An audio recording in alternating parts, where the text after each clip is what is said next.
سب سے بڑی نعمت ایمان ہے۔ ایمان کی نعمت سے بڑی کوئی نعمت نہیں، ہدایت سے بڑی کوئی چیز نہیں، ہدایت سے بڑی کوئی نعمت نہیں۔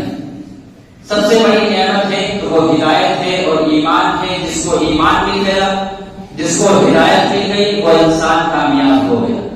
اسی کو اللہ تبارک و تعالیٰ نے قرآن کریم میں متعدد جگہ ارشاد فرمایا ہے، جس کے پاس ایمان نہ ہو، جس کے پاس ہدایت نہ ہو، وہ انسان قیامت کے دن یہ تمنا کرے گا کاش کہ میرے پاس ایمان ہوتا، کاش کہ میرے پاس ہدایت ہوتی، اور میں نے عرض کیا تھا وہ یہ تمنا کرے گا قرآن کی روشنی میں کہ اگر آج ہمارے پاس ہدایت ہوتی تو ہم ذلیل نہ ہوتے، مسلمانوں کی طرح ہمارے پاس ایمان ہوتا تو ہم ذلیل نہ ہوتے، اور اگر میرے پاس سونے سے بھری ہوئی زمین ہوتی میں اپنے فدیے میں دے دیتا اور اللہ تبارک و تعالیٰ مجھے آزاد کر دیتا جہنم سے۔ اور اس سے بڑھ کر یہ بیان فرمایا قرآن کریم نے کہ وہ تمنا کرے گا کاش ہی میرے بدلے میں میرے نوجوان بیٹے کو جہنم میں ڈال دیا جائے اور مجھے بچا لیا جائے، میری خوبصورت بیوی کو جہنم میں ڈال دیا جائے، مجھے آزاد کر دیا جائے، میرے پورے خاندان کو جہنم میں ڈال دیا جائے، مجھے آزاد کر دیا جائے۔ وہ یہاں تک خواہش اور آرزو کرے گا کہ دنیا میں جتنے بھی بسنے والے انسان ہیں ایک ایک فرد کو جہنم میں ڈال دیا جائے اور اللہ تبارک و تعالیٰ مجھے آزاد کر دے، مجھے بچا دے۔ تو یہ ایمان کی دولت ہے، یہ ہدایت کی دولت ہے، دنیا جہان کی دولت، دنیا کے خزانے ایمان کی قیمت نہیں لگا سکتے، ہدایت کی قیمت نہیں لگا سکتے، ایمان کی قیمت نہیں لگ سکتے۔ اللہ کے رسول صلی اللہ علیہ وسلم کی مجلس چل رہی تھی کہ اچانک ایک شخص آتا ہے، صاف ستھرے سفید کپڑے پہنے ہوئے، اور ایسی حالت کہ دیکھنے والے یہ سمجھ رہے ہیں کہ ابھی غسل کر کے آ رہا ہے، داڑھی یا بالوں سے پانی ٹپک رہا ہے، تر و تازہ اس کے بال۔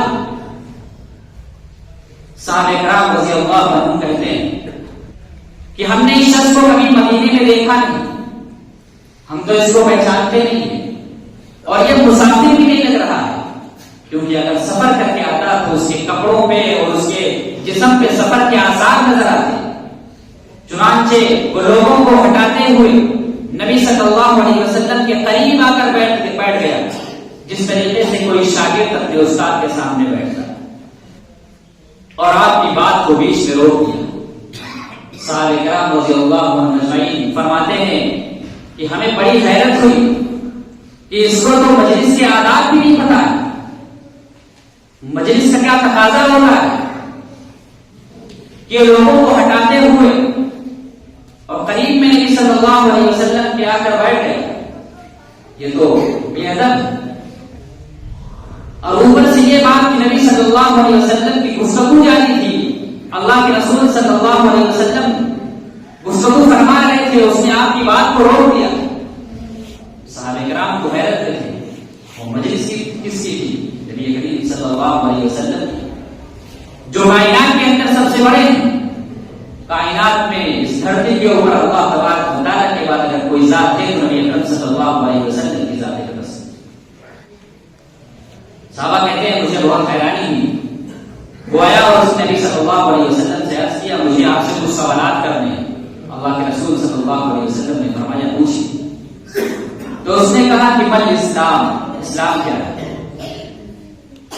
آج ہم ایمان کا دعویٰ کرتے ہیں کہ ہم ایمان والے ہیں، لیکن ہمارا ایمان بہت کمزور ہے۔ ہم اسلام والے تو ہو سکتے ہیں، ایمان والے نہیں ہو سکتے۔ کیوں؟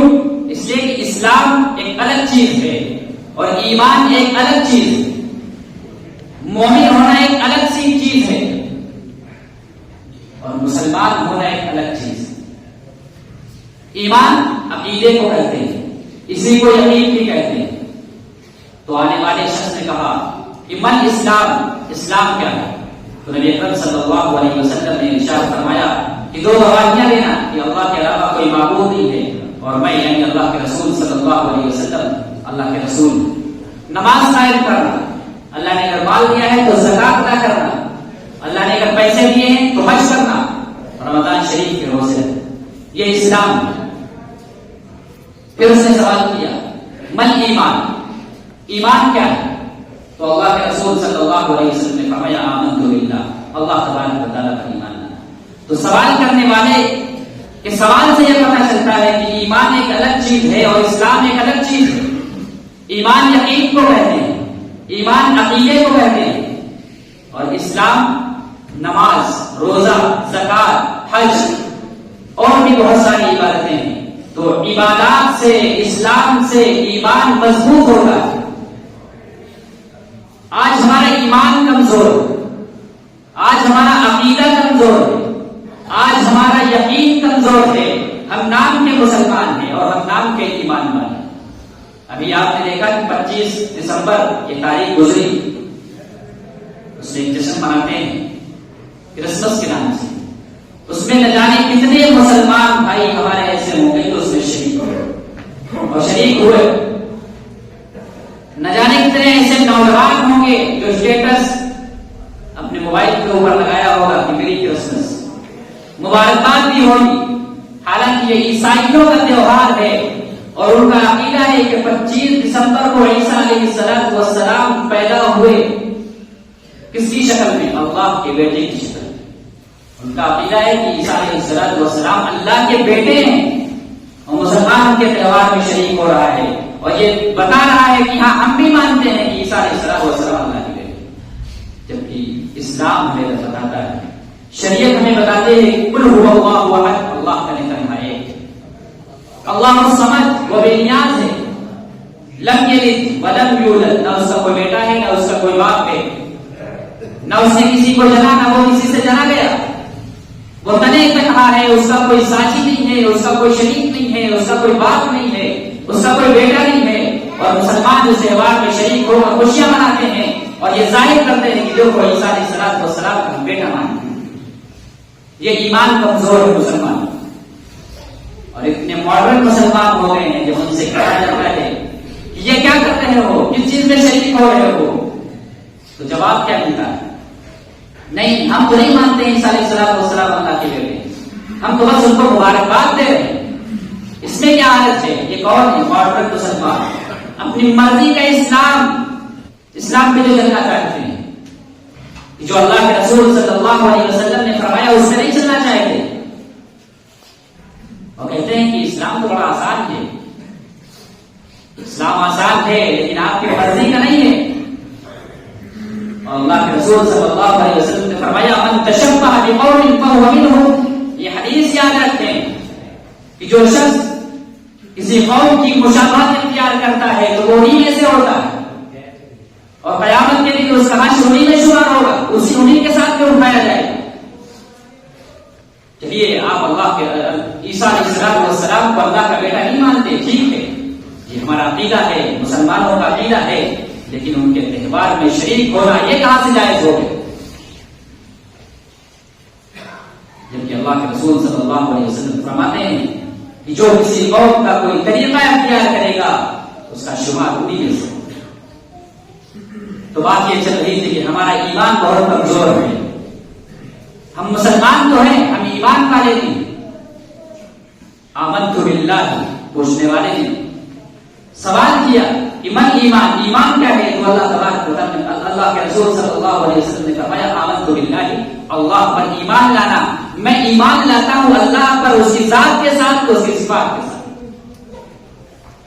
ذات اللہ کا نہیں تنہا ہے، صفات اس جیسا کوئی نہیں ہے، اللہ ہی کے قبضے میں ہر چیز ہے۔ کوئی پتا اگر ہلتا ہے تو وہ اللہ کی اجازت سے ہلتا ہے، اللہ کی اجازت کے بغیر کچھ کام نہیں ہو سکتا ہے۔ ذرہ ذرہ، ذرے سے لے کر پہاڑ تک، پہاڑ سے لے کے ذرے تک، سب اللہ کے اختیار میں، اللہ کے قبضے میں۔ تو ایمان جس کو مل گیا وہ کامیاب ہو گیا۔ تو ایمان کی دولت اور ہدایت کی دولت یہ بہت بڑی نعمت ہے۔ ایمان کو ہم مضبوط کریں، ایمان کو ہم پختہ کریں اور اعمال پر چلتے رہیں۔ اعمال یہ ایمان کی پالش ہے۔ ایمان اسلام سے یعنی ارکان سے، نماز، زکات، حج اور دیگر جو عبادتیں ہیں ان سے ہمارا ایمان مضبوط ہوتا ہے، ایمان میں قوت پیدا ہوتی ہے۔ تو اللہ تبارک و تعالیٰ سے دعا کریں کہ اللہ تبارک و تعالیٰ ہمارے ایمان کو مضبوط فرمائے، ہمارے عقیدے کو مضبوط فرمائے، ہمارے یقین کو مضبوط فرمائے اور ہم ایسے کسی تہوار میں شریک نہ ہو جسے اسلام ہمیں روکتا ہے، جسے شریعت ہمیں منع کرتی ہے۔ تو میں عرض یہ کر رہا تھا کہ اللہ تبارک و تعالیٰ نے ایمان کی دولت سے ہمیں نوازا ہے، یہ بہت بڑی نعمت ہے اللہ تبارک و تعالیٰ۔ دنیا کے خزانے اس کی قیمت نہیں بن سکتے، دنیا کا مال و دولت اس کی قیمت نہیں بن سکتے، اس کا بدل نہیں بن سکتے۔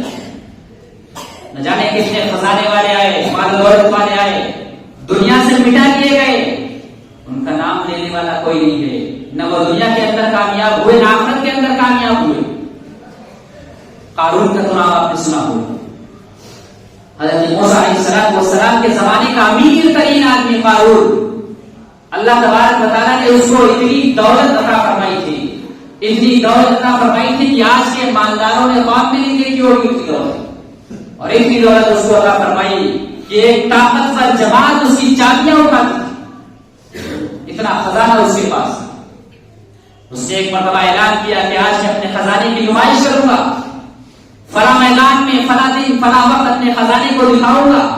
سارے لوگ اکٹھا ہو گئے، جمع ہو گئے، چنانچہ کو نکلا اور اپنی قوم کو خزانہ دکھانے لگا۔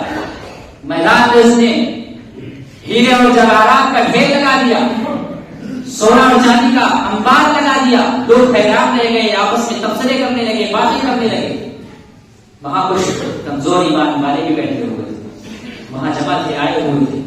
ان لوگوں نے جب قارون کے خزانے کو دیکھا تو ان کے منہ میں پانی آ گیا، وہ ان سے متاثر ہو گئے، جیسے آج ہم مسلمان غیروں سے متاثر ہو جاتے ہیں، ان کی دولت کو دیکھ کر، ان کی رہائش کو دیکھ کر، ان کے مال دولت کو دیکھ کر۔ اسی طرح کمزور ایمان والے اس کے خزانے کو دیکھ کر متاثر ہو گئے، ان کے منہ کے اندر پانی آ گیا، اور جو ان کے دل کے اندر بات تھی وہ زبان پر آ گئی، اور کہنے لگے کاش ہمارے پاس اس طرح کا خزانہ ہوتا تو ہم بھی ایسی زندگی گزارتے، عیاشی کرتے۔